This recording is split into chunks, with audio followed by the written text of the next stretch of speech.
Mark Wilson is in need of a time extension for the Inwood Bridge design phase.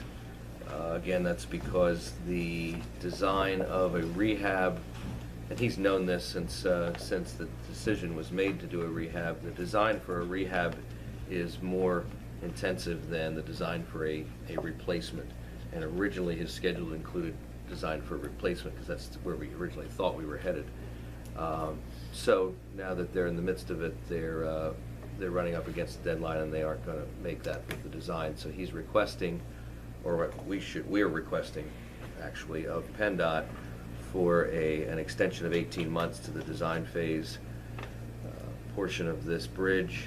And again, they have to literally measure every inch of the bridge and every component of the bridge to prepare for its dismantling, rehab, and reassembly. And that is a lot more work than simply putting,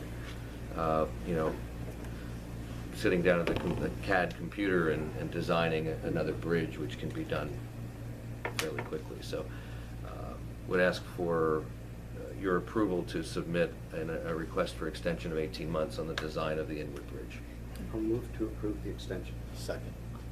And under discussion, is there not an original blueprint on file with PennDOT or somewhere that we could pull out that they wouldn't have to measure all that, and that would be a certified something that would be acceptable rather than hand measuring everything? I guess my off-the-cuff answer would be if there were, then they would likely use that.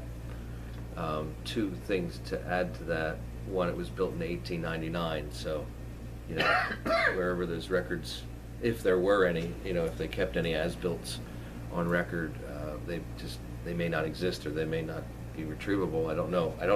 I'm speculating on that. And number two, they have to also take stock of the current condition as well. They've had to take samples of the steel, send it away for analysis, and for the actual tensile strength and things like that. So those are also things you wouldn't have to do if designing a new bridge. Yeah, So and that's certainly understandable, but I just wondered if they contacted PennDOT or whoever installed the bridge initially and saw if there were plans available so they could avoid all that hand measuring. I'll ask Mark the question, but Okay. I don't think it would, at this point, speed anything up for them. Just trying to figure out how to, for public safety, to get it done sooner. Okay, we'll call for the vote. All in favor say aye. Aye. Aye. Opposed, same sign. Motion carries.